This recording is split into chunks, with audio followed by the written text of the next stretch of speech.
بلکہ ایک ایسی جگہ بھی چھوڑ دیا جائے گا جہاں یوسف کسی قافلے کے ساتھ روانہ ہوں گے۔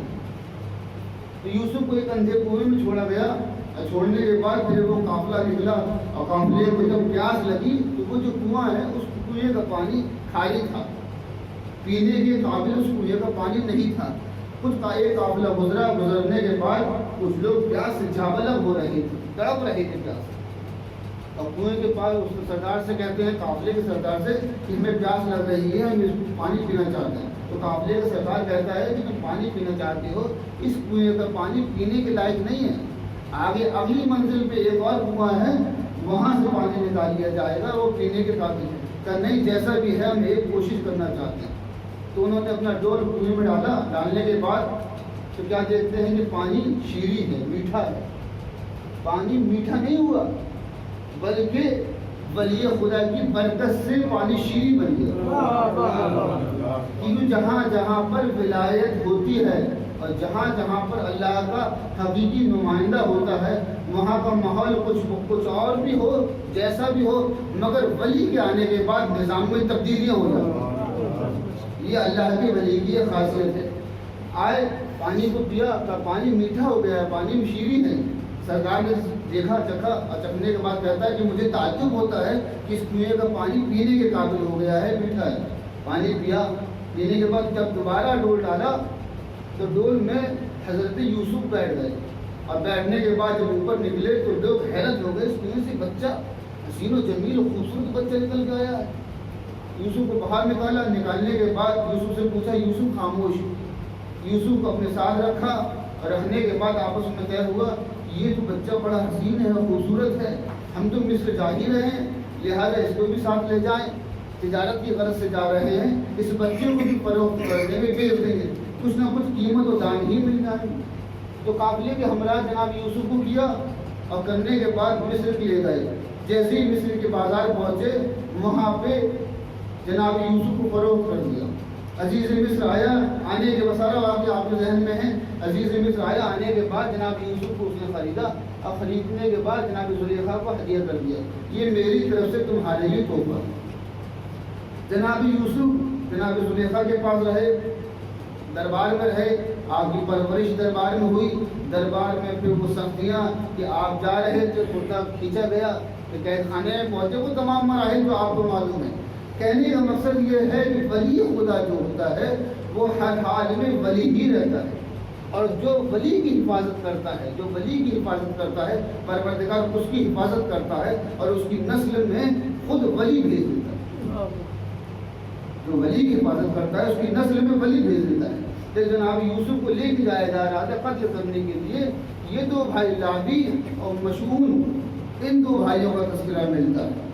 ایک جگہ جناب لاوی کے بیٹے کا نام ہے، جناب لاوی کی نسل سے یا جناب شمعون کی نسل سے آصف بن برخیہ، جناب سلیمان کے وزیر آصف بن برخیہ، ایک جگہ تذکرہ ملتا ہے یہ آصف بن برخیہ لاوی کے بیٹے ہیں، اور باقی جگہ تاریخ میں تذکرہ ملتا ہے کہ آصف بن برخیہ شمعون کے بیٹے۔ بہرحال یہ دونوں میں سے کسی کے بھی بیٹے ہوں، دونوں نے یہ جناب یوسف کی نصرت فرمائی۔ اب یہ دونوں میں سے دونوں نے جناب یوسف کی نصرت فرمائی ہے، ان دونوں میں سے کسی ایک کے بیٹے ہیں جناب یوسف، کسی ایک کے بیٹے ہیں آصف بن برخیہ۔ جناب شمعون کی مان لیجیے کہ جناب شمعون کی بیٹے ہیں، جیسا کہ تاریخ نے بتایا آصف بن برخیہ۔ یہ آصف بن برخیہ جو ہیں سلیمان نبی کے وزیر ہیں۔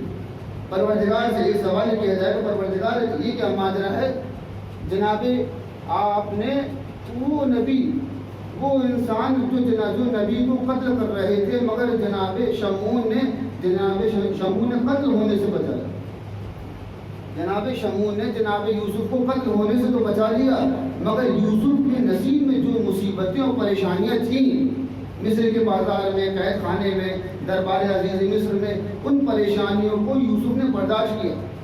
اگر یہ لوگ یہ نہ کرتے تو یوسف یعقوب کے پاس رہتے، اور یعقوب کے پاس رہتے تو یوسف کو کوئی پریشانی نہیں ہوتی۔ کہ نہیں، جو بھی ہوا تمہارے سامنے ہوا، مگر بات یہ ہے کہ لاوی نے اور شمعون نے یوسف کو قتل ہونے سے بچایا۔ ان کی مدد کی وجہ سے، ان کی نصرت کی وجہ سے، ان کی حمایت کی وجہ سے یوسف قتل ہونے سے بچ گئے۔ یوسف قتل ہونے سے بچ گئے. پروردگار معذرت کا یوسف قتل ہونے سے شمون کی وجہ سے بچے ہیں تو ہم نے شمون کو اس کی جزا عنایت فرمائی. پروردگار کیا کہ شمون کو جزا عنایت فرمائی ہے کہ شمون تم نے ہمارے نبی کی ہمارے ولی کی حفاظت فرمائی ہے. ہم تمہاری نسل میں وسیع بنا کے بھیجیں گے. تمہاری نسل میں ایک ایسا وسیع بنائیں گے جو نبی کا وسیع ہوگا. جناب سلیمان نبی کی نبوت کا تم نے ہمارے نبی کو بچایا ہے تو ہم تمہاری نسل میں ایک ایسے فرزند کو بھیجیں گے جو نبی کا وسیع ہوگا. بس قانون یہ طے ہو گیا جو بھی نبی کی نصرت کرتا ہے اللہ اس کی نسل میں ایک ایسے فرزند کو بھیجتا ہے جو نبی کا وسیع بنتا ہے. جو نبی کا وسیع بنتا. جناب شمون نے ایک مرتبہ جناب یوسف کی مدد کری ہے. اللہ نے جناب شمون کی نسل میں عاصم بن برقیہ کو رکھا اور عاصم بن برقیہ کو سلیمان نبی کا وزیر بنا دیا. جس نے ایک مرتبہ مدد فرمائی ہے اس کو وزیر بنا دیا گیا.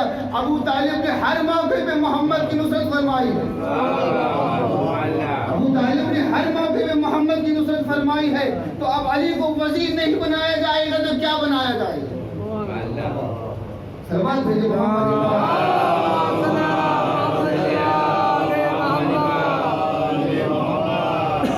یہ تو تیرا انصاف نہیں ہوا.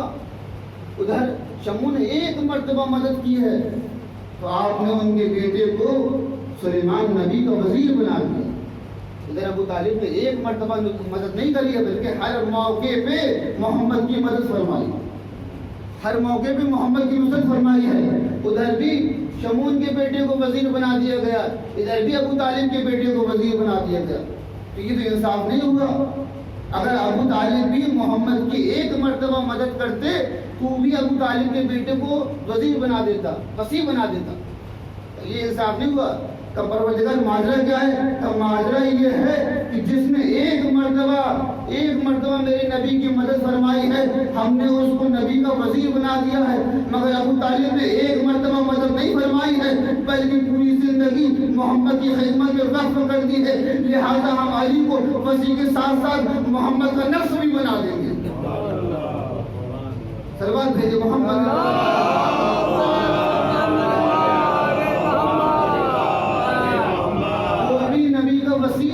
وسیع ہے مگر نبی کا نفس نہیں ہے. علی جو ہے وہ محمد کا نفس ہے, نفس رسول ہے. یہ نفس رسول اس وجہ سے بنایا گیا ہے کہ ادھر خدمت ابو طالب کی جزا دینا ہے. اب جتنی ابو طالب کی خدمت تھی اس کے مطابق پروردگار نے جناب ابو طالب کو جزا دیتے ہوئے علی کو وسیع بنا دیا ہے محمد کا.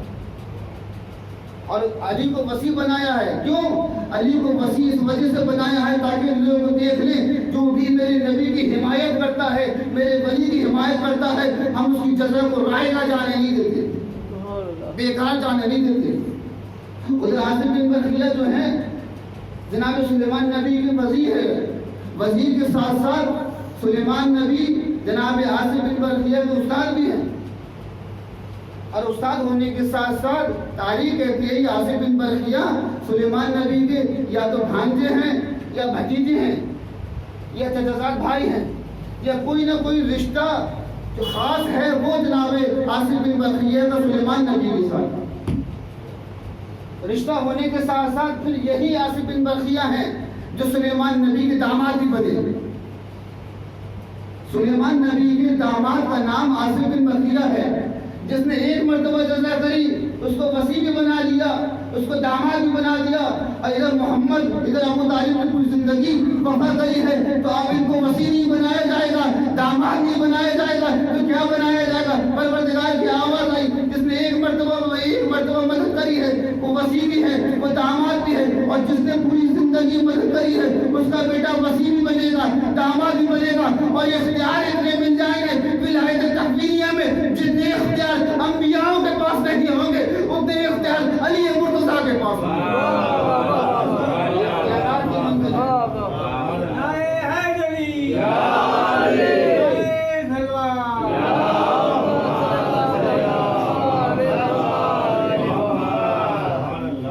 تم نے ایک مرتبہ مدد فرمائی ہے تو اس کی جزا یہ ہے کہ تمہارے بیٹے کو وسیع بھی بنا دیا.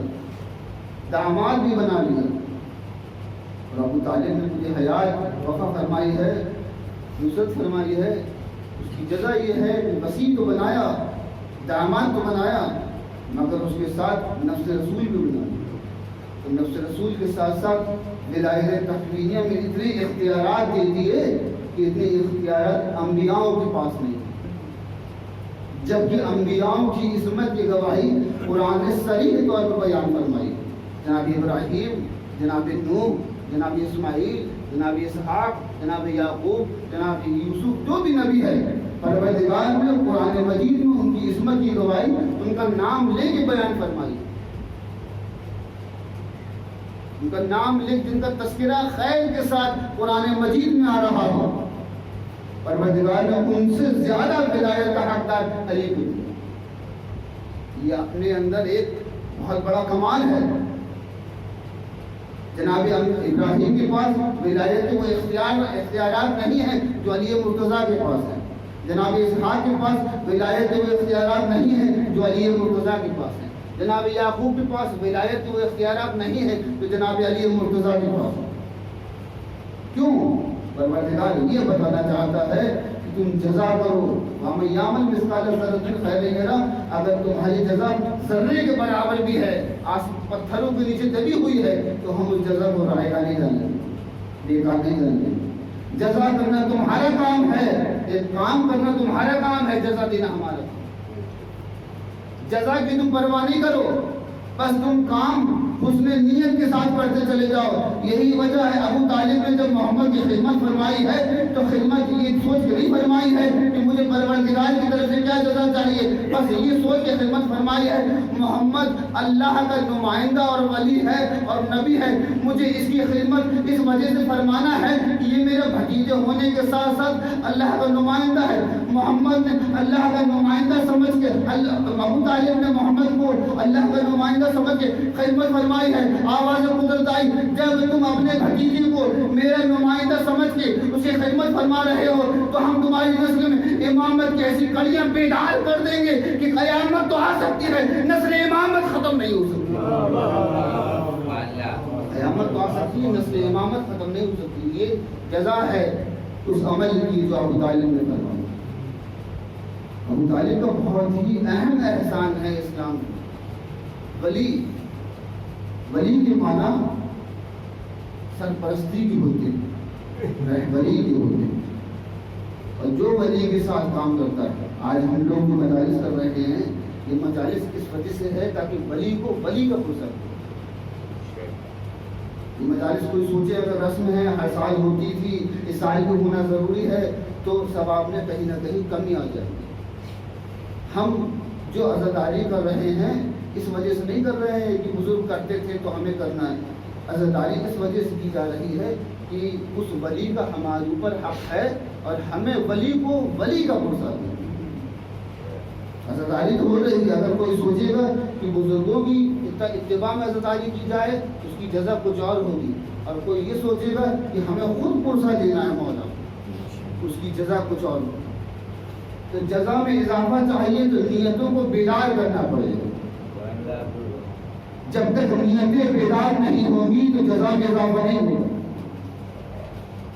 اگر بزرگوں کے عمل کو دیکھتے ہوئے ہم کار خیر کریں گے تو اس کی بھی جزا ہے، مگر ہم اس میں اپنی نیت کو شامل کر لیں گے کہ ہم اس وجہ سے عزاداری کرتے ہیں کہ ہم ولایت کو تسلیم کر چکے ہیں اور عصمت اہل بیت کو مانتے ہیں، تو اس کی جزا کچھ اور ہوگی. ہم قبروں میں جب جائیں گے اور ہمارے نامہ اعمال کو معاف کیا جائے گا، وہ بزرگوں کی بدولت ہمارے نامہ اعمال کو معاف نہیں کیا جائے گا، ہماری جزا کی بدولت ہمارے نامہ اعمال کو معاف کیا جائے گا، ہمارے کام کی بدولت نامہ اعمال کو معاف کیا جائے گا. تو ہم چاہتے ہیں کہ ہمارے نامہ اعمال کمتر ہوں، ختم ہو جائیں، برے اعمال پوری طریقے سے ختم ہو جائیں، اچھے اعمال ہمارے باقی رہیں. یہ کب ہوگا؟ کہ جب ہم یہ سوچیں گے کہ ہمیں خود یہ کام کرنا ہے، یہ کام ضروری ہے، ولایت کو تسلیم کرنا واجب ہے. جب یہ سمجھ میں آ جائے گا ولایت کو تسلیم کرنا واجب ہے تو اس کی جزا کچھ اور ہوگی. اس لیے کہ جو ہمارے بزرگوں کے دور میں ولی تھا، اب کوئی دوسرا بھی ولی ہو سکتا ہے. ہمارے اجداد کسی اور امام کے دور میں زندگی گزارتے تھے، ہم کسی اور امام کے دور میں زندگی گزارتے ہیں۔ ہمارے بزرگوں نے اس امام کا حق ادا کیا ہے، ہمیں اس امام کا حق ادا کرنا،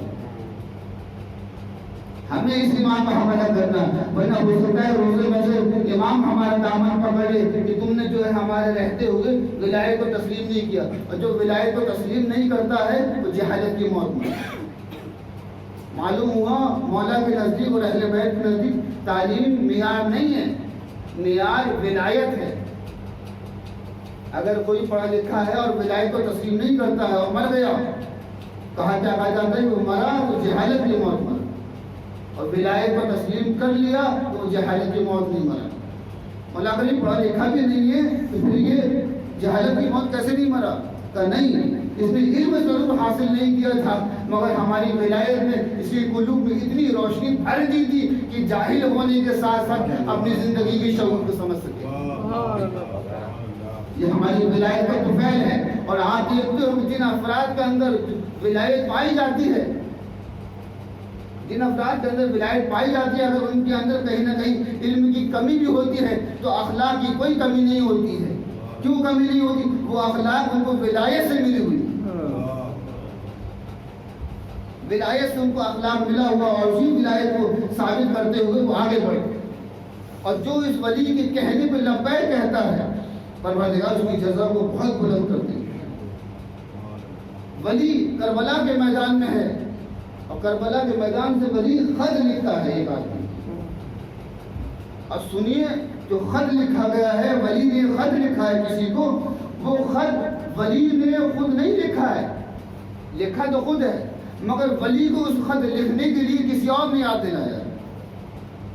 جب کربلا میں لشکر وارد ہو گیا اور 1 محرم سے 6 محرم تک دشمنوں کے لشکروں پہ لشکر آتے رہے، آبادی پہ آبادی بڑھتی رہی، جناب زینب خیمے میں ہیں، جناب زینب کو دل تھرا جاتا ہے، جب بھی کوئی لشکر آتا ہے دل تھرا جاتا ہے۔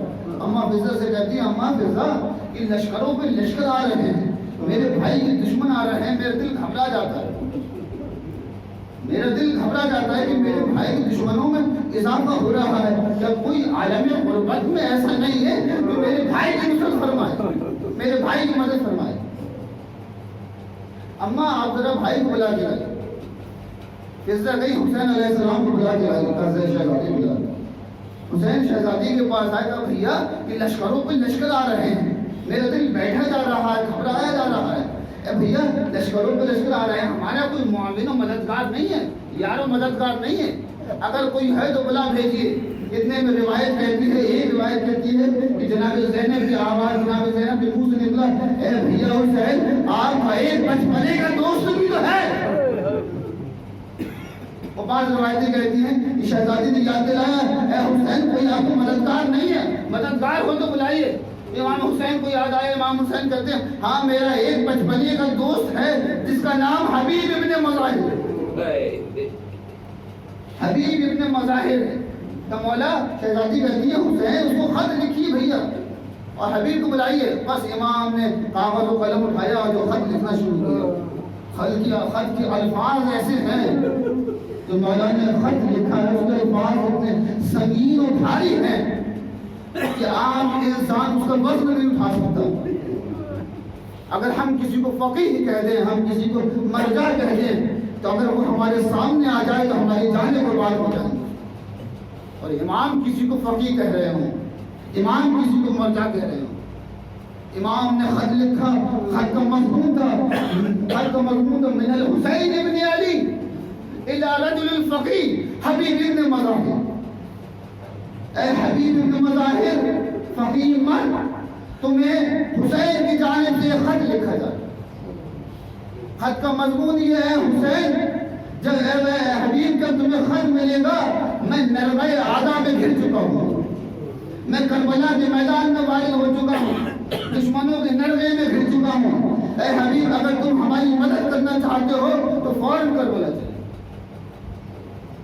ایک فقیر کو مولا لکھنا ہے، جبکہ فقیر کا کام جہاد کرنا نہیں ہوتا، فقیر کا کام قلم چلانا ہوتا۔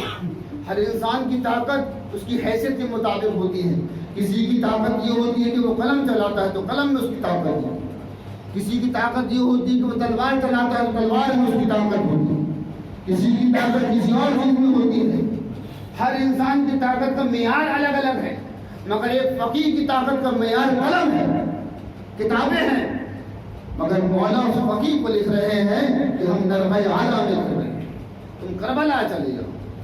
میں کہوں گا مولا آپ کسی اور کو اپنی مدد کے لیے بلائیے، ایک مرد فقیہ کو اپنی مدد کے لیے بلا رہے ہیں۔ ارے مولا مرد فقیہ تو اس مدد میں کام آتے ہیں، کوئی فتویٰ چاہیے ہو، کوئی مسئلہ معلوم کرنا ہو تو فقیہ آپ کی نصرت فرمائے گا، کام کر دے۔ نہیں، یہ وہ فقیہ ہے جو ہر وقت حسین کی حمایت میں کھڑا رہتا ہے۔ جب قلم کی ضرورت ہوتی ہے تو حبیب ابن مظاہر قلم کے ذریعے سے نصرت فرماتا ہے، جب تلوار کی ضرورت ہوتی ہے تو حبیب ابن مظاہر تلوار کے ذریعے سے نصرت فرماتا ہے۔ میں نے حبیب کو جو لکھا ہے، اے حبیب تم رجل فقیہ ہو، حسین کی طرف چل جاؤ، لوگوں کو بتانا یہ چاہتا ہوں حبیب اس مرد مجاہد کا نام ہے، ارے جو قلم کے میدان کا بھی فقیہ ہے، تلوار کے میدان کا بھی فقیہ۔ حبیب اس مظاہر، حبیب ابن مظاہر اس مرد کا نام ہے جو تلوار کے میدان کا بھی فقیہ ہے۔ اور جناب امام حسین کی منہ سے آواز نکل جاؤ، آواز نکلی اے حبیب چلے، خط لکھا، خط پہنچا، کوفے پہنچا، حبیب کھانا کھانے جانا ہے، خط کوفے پہنچا تو نامہ بردار نے تقریبات کیا، اور تقریبات کرنے کے بعد حبیب دروازے پہ آئے اور آگے کہتے ہیں کیا بات ہے؟ کہنا مرید الحسین، حسین کا نام غم کا نام ہے۔ جب بھی کسی کے سامنے حسین کا نام لیا جاتا ہے تو اس کی آنکھوں میں آنسو آ جاتے ہیں۔ مظلوم حسین کا نام، حسین اتنا مظلوم ہے، انا مرید الحسین، میں حسین کا نامہ بردار ہوں، میں حسین کا قاصد ہوں۔ بس یہ سننا تھا، حبیب سمجھ گئے، حبیب کا دل رونے لگا، اور رونے کے بعد خط کو لیا، خط کو لیا اور خط کے مضمون کو پڑھتے چلے جاتے ہیں۔ زوجہ نے پوچھا ہے حبیب کون ہے، کس کا خط ہے؟ کہا یہ خط جو ہے کربلا سے آیا ہے، میرے مولا حسین نے میرے لیے خط لکھا ہے۔ کہا مولا کیا فرمانا چاہتے ہیں؟ کہا مولا کہتے ہیں حبیب میں کربلا مائل ہو چکا ہوں، میں نرمۂ اعلیٰ میں پھر چکا ہوں، اے حبیب اگر تم سے ہو سکے میری حمایت کے لیے آ جاؤ، میری مدد کے لیے آ جاؤ، میری نصرت کے لیے آ جاؤ۔ اے حبیب کربلا ہے حبیب کربلا میں حسین کو تمہاری ضرورت ہے، اے حبیب اپنے آپ کو جلد سے جلد کربلا کے میدان میں پہنچاؤ۔ حبیب نے سنا، آنکھوں میں آنسو آ گئے، مگر زوجہ میں امتحان لینے کے لیے کہا اے زوجہ میری ہڈیاں بوڑھی ہو چکی ہیں، مجھ میں وہ توانائی اور طاقت نہیں ہے کہ میں کربلا جائے تو حسین کی نصرت کے لیے کر سکوں۔ ارے اتنا سننا تھا، زوجہ کہتی ہے حبیب کیسی باتیں کرتے ہو، فرزند رسول حمایت کو پکارتا ہے تم بہانہ تلاش کرتے ہو۔ اے حبیب کیسی باتیں کرتے ہو، وہ حمایت کے لیے پکار رہے ہیں اور تم بہانہ تلاش کرتے ہو۔ امام وقت بلاتا ہے تو بہانہ تلاش نہیں کرتے۔